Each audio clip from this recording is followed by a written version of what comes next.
오늘 함께 하신 말씀은 에스겔서 2장 1절에서부터 7절 말씀입니다. 2장 1절에서부터 7절 말씀. 에스겔서.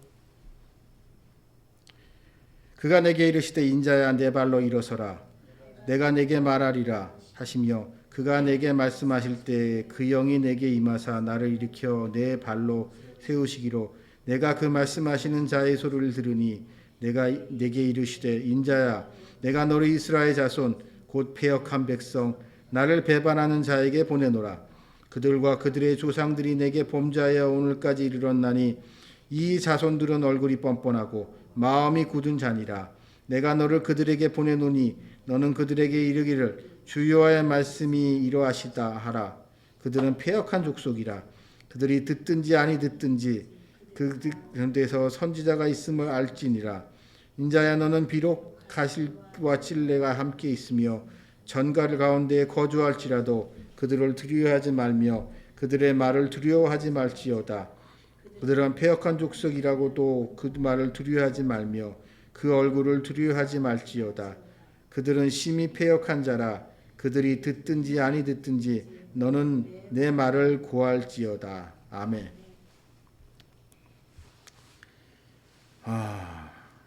에스겔서의 말씀 계속 살펴보겠습니다. 지난주까지 1장에서는 그발강가에서 포로로 붙들려간 그발강가에서 하나님이 제사장 에스겔을 부르시는 그 장면에 대한 말씀을 전했습니다. 이제 2장부터는 이 선지자로 부름을 받은 에스겔이 어떠한 하나님께서 어떤 말씀을 그에게 주시는지에 대한 그 내용이 2장 1절에서부터 시작이 됩니다. 즉 2장에서부터 나오는 하나님의 말씀, 이 신탁을 위해서 그 배경 설명, 상황 설명이 1장이었던 거고 이제 그러니까 하나님이 하시고자 싶은 말씀은 이 2장부터 우리가 알 수 있습니다.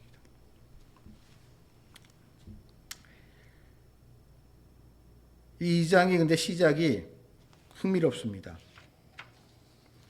내 발로 일어서라는 말씀으로부터 시작이 됩니다. 내 발로 일어서라. 우리가 이제 하나님의 임재, 하나님이 임재하게 되면 하나님이 선지자에게 나타나셔서 하나님이 말씀하실 때 우리 에스겔 입장에서 한번 생각을 해봅시다. 에스겔은 제일 먼저 생각나는 장면이 아마 시내산의 모세의 모습이었을 겁니다. 시내산에서 모세에게 하나님이 떨기나물 가운데 임하셨을 때 어려서부터 그 얘기를 들었고 자랐을 테니까요. 그 모습을 생각을 했을 텐데 거기랑 이제 비교가 되는 게 그 말씀은 우리 잘 알고 있다시 이곳은 거룩한 곳이니 내 발에서 신을 벗으라고 말씀하고 계시죠. 근데 여기서는 어찌 보면 그와는 반대로 내 발로 일어서라고 말씀하십니다. 전혀 다른 거죠. 모세한테는 신발을 벗고 내 신을 벗고 맨발로 이곳은 거룩한 곳이니 이제 무릎 꿇으라는 이야기였다면 오늘 여기서는 오히려 그 정반대로 이 얘기는 뭐겠어요? 반대로 그러한 모세의 영향을 받은 에스겔은 하나님의 임재가 임했다고 생각했을 때 신발 벗고 무릎 꿇고 엎어졌겠죠. 그래야 한다고 배웠기 때문에. 근데 첫 마디부터 그가 알고 있던 거와는 정반대인 네 발로 일어서라는 말씀을 하고 계십니다. 이 말은 무엇일까요? 하나님은 에스겔에게 네 발로 일어서서 내가 내게 전한 말을 사람들한테 외치라는 거예요. 고하라는 거예요. 그냥 내가 너한테 뭐라고 내가 너한테 이렇게 저렇게 말을 할 텐데 내가 너에게 준 이 말씀은 혼자 가만히 누워서 가만히 엎어져서 무릎 꿇고 그런 거로 끝나는 것이 아니라 일어서서 모두가 보이는 이스라엘 사람들한테 이 말을 전하라는 겁니다. 그것은 이제 선지자로서의 에스겔의 역할이 무엇인지를 명확히 가르쳐 주시는 겁니다. 그에게 나타나신 하나님은 에스겔 개인을 위한 하나님이 아니세요. 그를 통해서 이스라엘 사람들한테 하신 말씀이 있기 때문에 그에게 나타나시고, 그렇기 때문에 그는 그 말씀을 받고 단호하게 일어나서, 당당하게 일어나서, 두 발로 일어나서 이스라엘 사람들한테 외쳐야 되는 것이고, 그 외쳐야 되는 이유는 결국 뭐냐? 오늘 이 말씀에서 보듯이 그들의 죄에 대해서 증언을 하는 겁니다. 에스겔뿐만 아니라 지금 이 그발강가에 끌려와 있는 이스라엘 포로들, 생각이 복잡할 거예요. 근데 그들 중에 아마 상당수는 이렇게 생각하지 않을까 싶어요. 그 사람들은 포로로 붙들려오기 전에 예루살렘에서 나름 유력가들이었습니다. 잘 나가는 사람들이었습니다. 능력 있는 사람들이었습니다. 그렇기 때문에 제일 잘나 보였기 때문에 먼저 똑똑한 놈이 보고 능력 있는 놈이니까 먼저 포로로 잡아온 거예요. 눈에 띄니까. 그러니까 그들 중에 그런 마음이 있을 수 있어요. 나 정도면 괜찮지 않나? 그래, 우리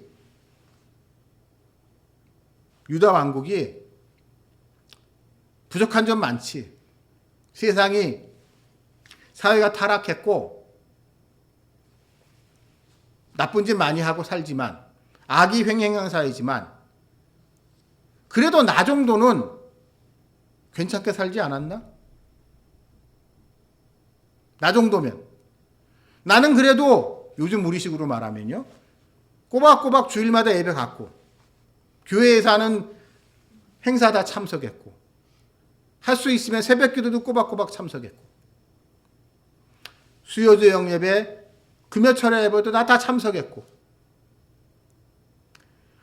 열심히 일해서 번 돈 가지고 헌금도 열심히 했고, 11조는 기본이고, 철 따라 절기헌금 꼬박꼬박 내고, 무슨 일이 있을 때마다 감사헌금 내고, 그렇게 다 잘 살았는데, 신앙생활 잘했는데 라고 생각하는 사람들이었을 겁니다.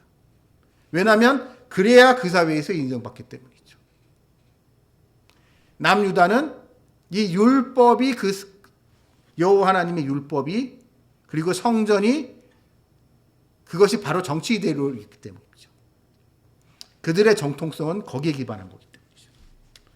그래서 그들은 그런 걸 중에 상당수는 그런 걸 잘하고 있었는데, 그렇기 때문에 그 사회에서 성공하고 인정을 받았는데, 그렇기 때문에 역설적으로 포로로 붙들려 온 겁니다.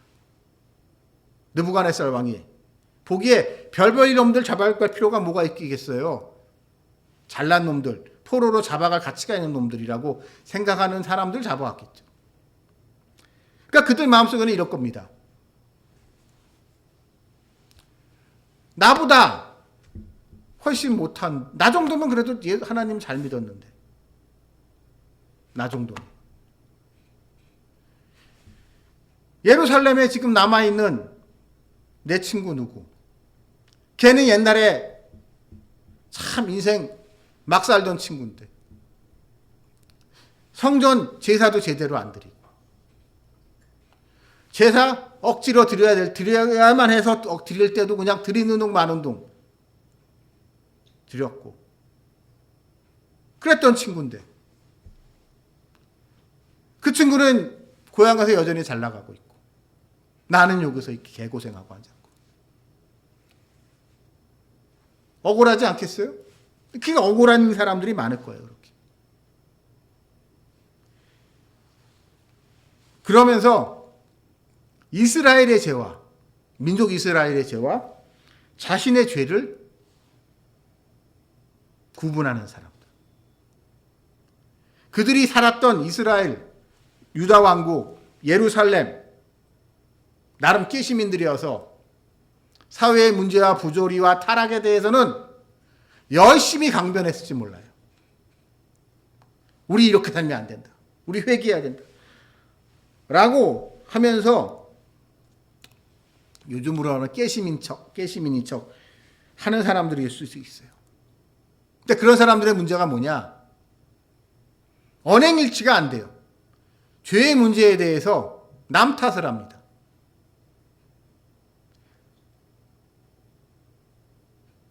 자기와는 상관없고 혼자 잘난 척, 혼자 깨끗한 척을 해요.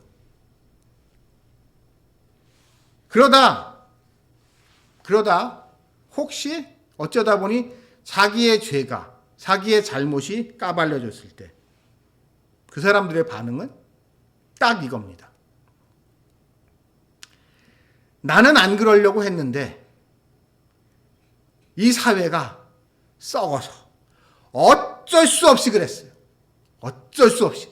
내 마음 같아서야 이러고 싶지 않았지만 나 평소에 안 그런 사람인 거 알잖아요.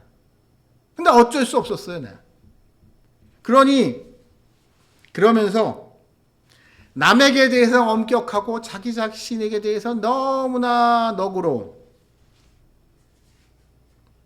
이러한 사람들. 이런 사람들이 가능성이 높습니다.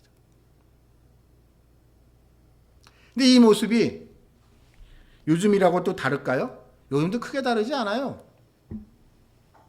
오늘날에 더군다나 이 현대사회는 아주 교묘한 방식으로 죄에 대해서 사람들을 둔감하게 하고 죄를 범하는 것을 정당화합니다. 특별히 구조주의의 영향으로. 내가 잘못했어. 잘못하긴 했는데 난 어쩔 수 없었어. 이 사회 구조가 이래서 남들 다 하니까 어쩔 수 없이 이렇게 한 거야. 라고 이야기를 하면서 자신의 죄를 자신의 피해자로 만듭니다. 어쩔 수 없는 구조적 모순, 내 희생양으로서 자기 자신을 교묘하게 포장을 하고 하면서 하여튼 억울한 척 피해자 코스프레를 오지게 하는 인간들이 있습니다. 더 나아가서 요즘은 모든 걸 유전자 빨로 얘기하는 사람들이 있어요. 예를 들어서 좀 이거 뭐 저 같은 사람 이거 잘릴 일 없겠지만 동성애자들의 핑계가 중에 하나가 뭐냐면 내 유전자가 동성애적 성향을 가지고 있다. 내 유전자를 검사를 해보면 몇 번째 유전자에 어떠한 돌연변이 무슨 유전자 가지고 있는데 이 유전자가 동성애자들을 유발한다. 라고 하면서 나의 동성애적 성향은 타고난 거다. 나 타고난 거니까 내 죄가 아니지 않느냐. 그 인간들이 하는 말, 사람을 얼굴 피부 색깔로 차별할 데 없듯이 이건 내가 택한 것이 아니고 내 타고난 유전자 때문에 내 피부 색깔이 이렇게 정해졌듯이 나의 성적 정체성과 지향성도 유전적으로 결정된 거기 때문에 나는 죄가 없어. 하나님이 나 이렇게 만들었어. 라고 하면서 아주 뻔뻔하게 얘기를 합니다.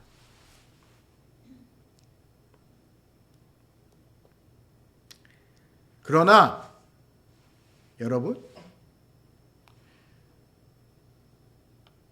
이러한 사회적인 구조적인 것과 내지는 나의 유전자가 그렇다고 해서 그것이 죄의 근거와 이유가 될 수 없어요. 마치 도벽이 있는 사람이 있다고 칩시다. 선천적인 도벽이 있는 사람이 있어요. 도벽이 있는 사람이 그 사람이 병적으로 도벽이 있다고 해서 뭐 어떤 이유에서든 유전적인 이유에서인지 아니면 뭐 성장 과정에서 그런 건지 아니면 그 사람의 삶의 처지가 뭐 너무 지금 먹고 살기 힘들어서 그런지 모르겠지만 어쨌든 그 사람의 도벽이 있다는 이유만으로 그 사람의 도둑질이 정당화될 수 있나요? 도둑질될 수 없어요. 입만 달면 거짓말하는 사람이 있습니다. 거짓말을 하도 많이 해서 뭐가 거짓말인지 뭐가 진실인지조차도 본인도 헷갈리는 사람들이 있잖아요. 지금 잘 나가는 어떤 사람 같은 사람. 그런 사람들은 핑계가 많아요. 뭔가 핑계예요. 그러면서 자신의 죄를 정당화합니다. 제가 흥미로운 사실 하나 어저께 여론조사 결과에서 봤는데 그 거짓말을 잘하는 사람을 지지하는 사람들의 특징이 있더구만요. 그 사람들 중에요. 특징적인 게 종교가 없는 사람들의 비중이 압도적으로 높아요. 되게 희한한 여론조사 결과 봤어요. 제가 어저께. 그러니까 기독교에서 이제 그런 거 있잖아요. 이 교회가 어떤 특정 정치 후보를 지지하게 되고 그 사람과 교회가 유착될 경우에 그 종교를 가지고 있지 않은 다른 종교를 가지고 있는 사람들이 그 사람이 기독교에 대해서 반감이 있는 다른 종교의 사람들이 그 후보를 싫어할 거다라는 그런 이야기를 하는 사람들이 있는데 여론조사 결과가 흥미로운 게 그 지지도 여론조사라는 한계가 있겠지만 지지도에 있어서 어떤 종교를 가지고 있냐는 큰 차이가 없어요. 근데 종교가 있느냐 없느냐는 차이가 극과 극으로 갈려요. 그리고 이게 희한한 게 어느 세대냐 그게 이제 딱 머릿속에 들어가는 게 이게 기독교뿐만 아니라 종교 활동을 잘 안 하고 있고 종교에 대해서 종교를 안 믿고 멋대로 살고 있는 특정 세대와도 되게 맞물리는 부분이 있어요. 희한해요.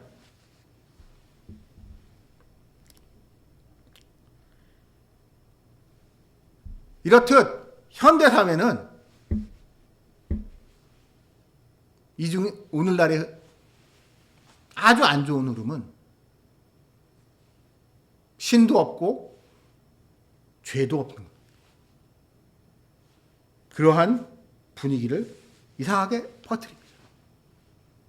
네 잘못이 아니야 라고 하면서 그거를 위로와 힐링이라고 하는 이상한 소리들을 해야 돼요.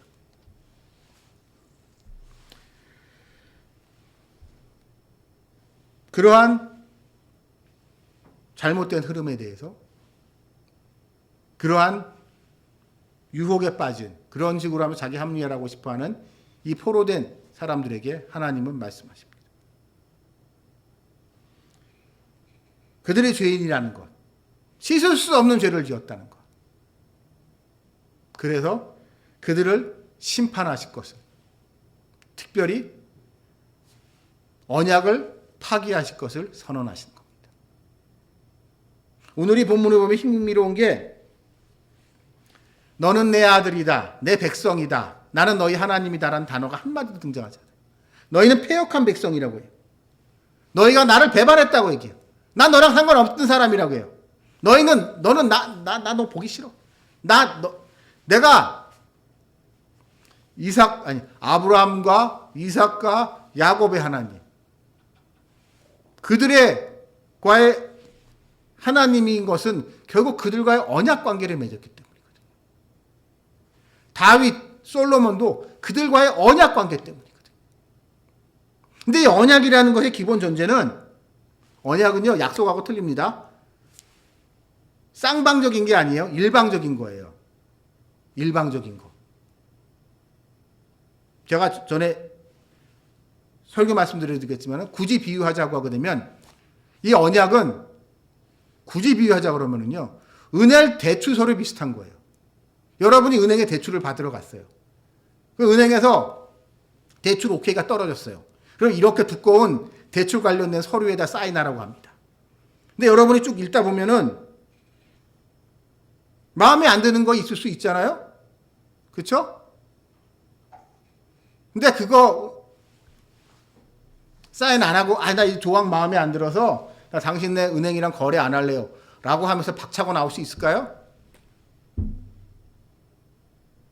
현실적으로는 거의 불가능하죠. 거기서 끼껏해야 해줘봤자 할 수 있는 게 금리가 그래도 조금 금리 좀 깎아주면 안 돼요? 금리가 뭐 다른 은행에서 얘기를 들어보니까 이거보다 금리가 낮은 것 같은데, 그리고 뭐라고 하지, 여신 한도도 이거보다 조금 늘려주세요라고 그 정도 얘기할 수 있는 거고, 그것도 은행이 싫다고 하면은 찍소리 못하고 사인하고 나와야 돼요. 계약 관계인 것 같지만,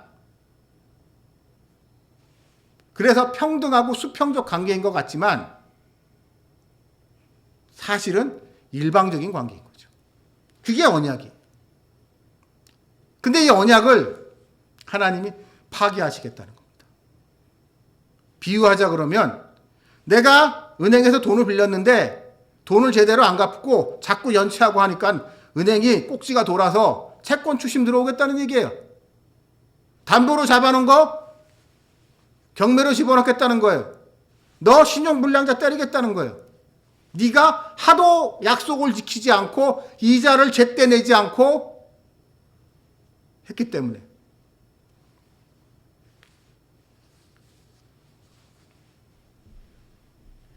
그러면서 이스라엘을 배신자라고 얘기를 합니다. 왜? 하기로 한 걸 하지 않기 때문에.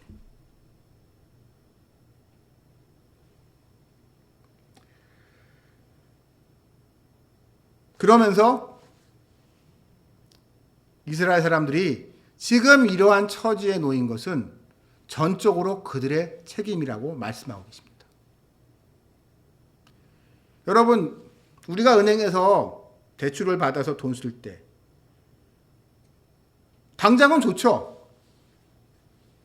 당장은 내가 돈이 궁하니까, 돈이 필요하니까 은행에서 돈을 빌린 거 아니에요. 그래서 내 필요에 의해서 은행에서 돈을 빌려서 내가 필요한 그 돈을 쓸 때, 그때는, 그 순간은 행복합니다. 그때는 좋아요. 그러나 내가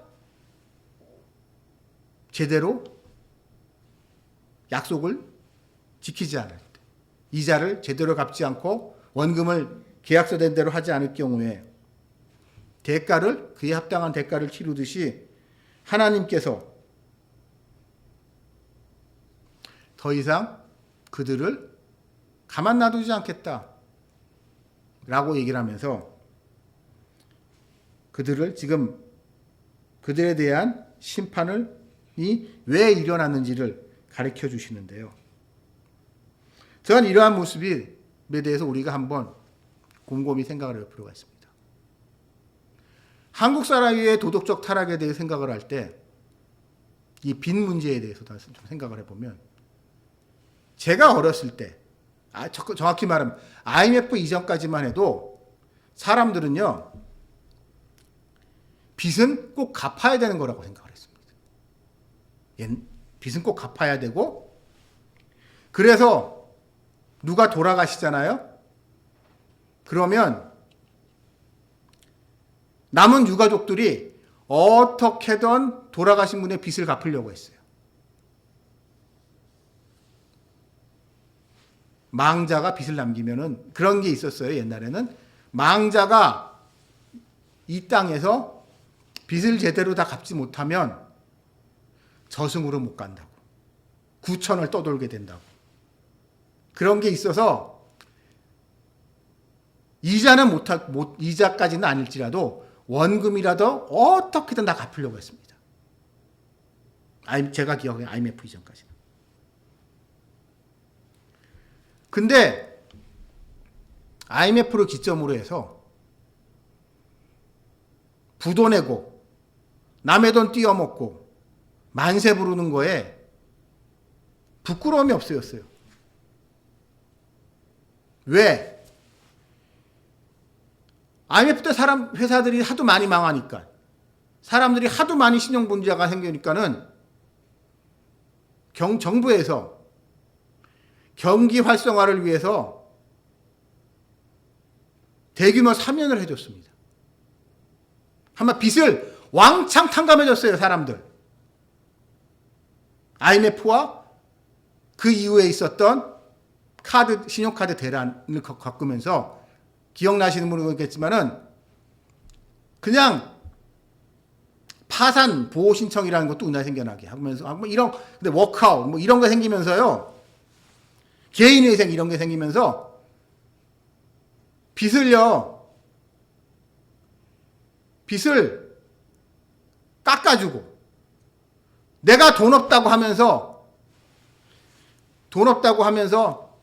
징징대면 그 돈 안 갚아도 된다고 하는 일명 모럴 해저드가 한국 사회에 생겨나기 시작했습니다. 물론 그 당시 정책 당국자로서는 얼어붙은 경기와 이런 거를 갖다가 해결하기 위해서 이것이 최선이었다라고 주장하겠죠. 일정 부분 동의합니다. 하지만 그 일이 겪고 난 다음에 벌써 지금 한 20여 년이 흘렀잖아요. 20년 이상 흘렀는데, 한 세대 정도 흐른 거죠. 한 세대 정도 흐르고 난 다음에 이 땅에 생겨난 게 뭐냐, 사람들 사이의 풍토가 빚? 땡길 수 있으면 많이 땡겨야지. 갚는 거? 그건 모르겠고. 내가 뭐 갚을 수 있으면 갚는 거지만 갚을 수 없으면 못 갚는 거지 뭘. 라고 하면서 인간들이 너무너무 뻔뻔해졌습니다.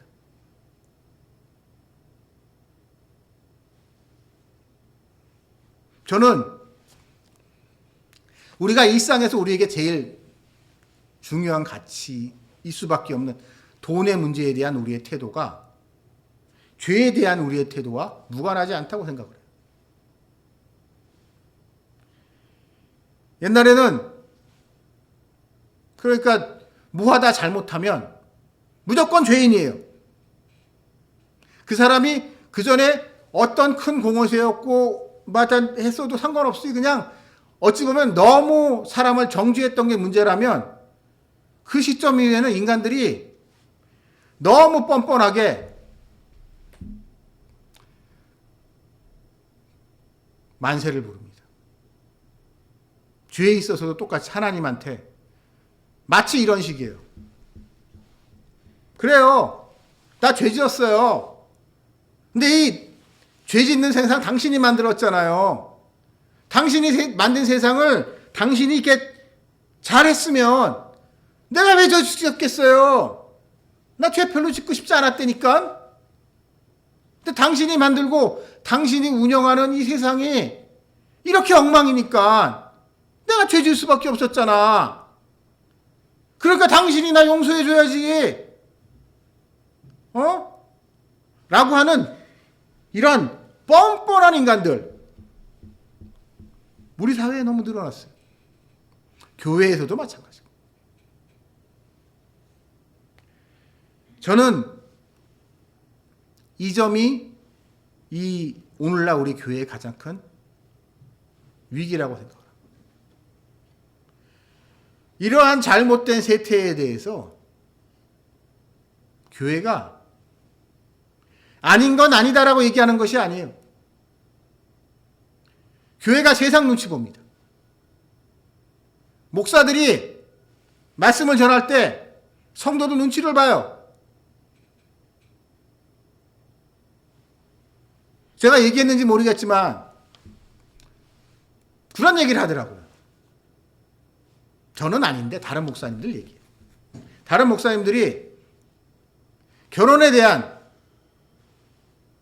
에베소서나 이런 거에 말씀을 전할 때, 그러니까 고린도전서나 이런 거에 말씀을 전할 때 부담된대요. 이혼에 대한 이야기가 나올 때 특별히. 이혼에 대한 이야기를 하면서 이혼은 하나님의 뜻이 아닙니다. 성경에 나와 있지 않습니까? 라고 하면은 이혼한 성도들이 이렇게 지랄을 한다는 거예요. 옛날에도 이혼한 성도들이 있었죠. 옛날에도 바람피는 성도들이 있었어요. 달라진 게 뭐냐면요. 비록 내가 이혼을 했고 비록 내가 바람을 폈어도 잘못했습니다. 그건 내 잘못입니다. 내 죄졌습니다. 죄송합니다. 죄송합니다, 하나님. 저 가족을 지키려고 했는데 제가 무능해서 제가 잘못해서 우리 가정이 깨졌고 저희가 이혼했습니다. 라고 하나님한테 회개를 해야 마땅할 인간들이 요즘은 내가 얼마나 상처받았는 줄 알아요? 나 얼마나 힘든데 이혼해가지고 교회에서 말이야 힘든 나를 위로해주지 못할 망정 재수없어. 기분 나빠. 다른 교회 가. 교회 안 다니고 말아. 이러고 있단 말이에요, 사람들이. 그리고 그런 성도들에 대해서 뭐 제가 좀 이렇게 옛날 스타일인지 모르겠지만 옛날에 제가 익숙했던 제가 어렸을 때 목사님들은 그런 똑같은 그런 상황이 되게 되면 어떻게 얘기를 하셨던지 제 곰곰이 생각해보면 그랬던 것 같아요. 야, 그래 너 지옥 가 새끼야. 너 교회 그따위 자세로 싫어? 지옥 가 새끼야. 라고 하면서 어딜 말이야 잘못해놓고 어디 교회 와서 큰 소리야. 마땅히 죄를 그러면서 그런 사람들을 나무랬는데 요즘은 어떨까요? 요즘 교회에서 그러다간 그 목사 쫓겨날 것 같아요. 장로님들이 불러서 이러시지 않을까요? 목사님, 옳은 말씀이시죠. 예, 옳은 말씀이긴 한데요. 그런 것 때문에 우리 교회 이렇게 분위기가 좀 너무 아시지 않습니까? 저 집사네 또 귀한 어린 양인데 그렇게 품으시고 안으시고 그 사람을 기도해 주셔야죠.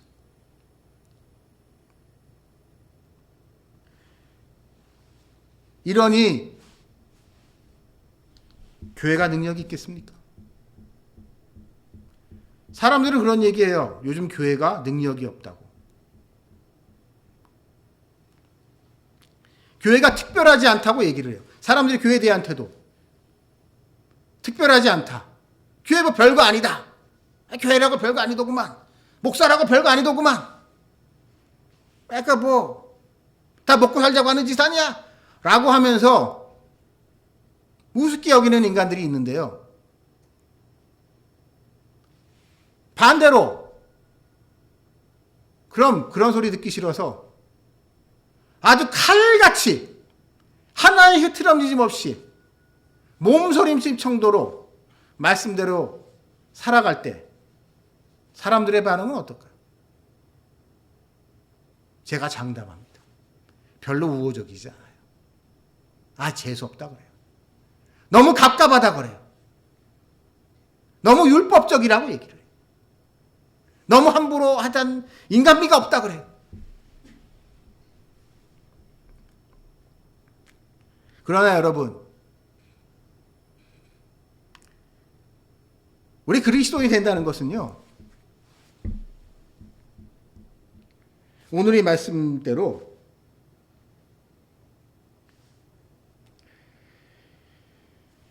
듣든지 아니 듣든지 하나님이 이렇다면은 그대로 전하고 그대로 실천하는 거예요.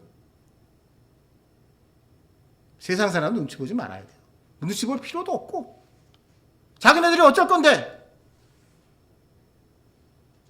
제가 좀 재수없게 들릴 수 있지만 그냥 때로는요, 그냥 그런 사람들에 대해서 이렇게 생각하세요. 택한 백성 아닌가 보지. 여러분, 우리 칼빈주의의 흔히 말해서 이중 예정, 택자와 택함을 받은 사람과 유기된 사람의 이 구도가 부당하다고 생각하시기 쉽습니다만, 이런 식으로 세상을 바라볼 때, 사람을 바라볼 때 좋은 점은요, 그렇게 헛소리하고 말씀을 안 듣고 이런 인간들에 대해서 별로 휘둘릴 필요가 없는 거예요. 택함을 받은 나는, 그래서 이 진리의 말씀을 진리로 알고 있는 나는 나의 구원에 저 택함받지 못한 지옥의 불쏘시개로 떨어질 저 사람은 아무 상관이 없거든. 이 말이 너무 비인간적이라고 생각할 수 있지만 여러분, 우리의 구원의 문제가 그토록 절박하다면, 그리고 이 세상의 죄에 대해가 우리에게 이렇게 심각하다고 생각한다 그러면 우리는 누가 뭐라고 하든 흔들리지 않고 하나님의 말씀하신 것, 그것을 듣든지 아니 듣든지 세상에 전하고 몸소 실천하는 그러한 삶을 살아갈 수 있다는 것을 우리 말씀은 약속하고 계시고, 이 말씀을, 그렇기 때문에 이 말씀을 붙들고 살아가는 여러분들이 되시기를 주님의 이름으로 축원합니다. 기도드리시겠습니다. 하나님 아버지 감사합니다.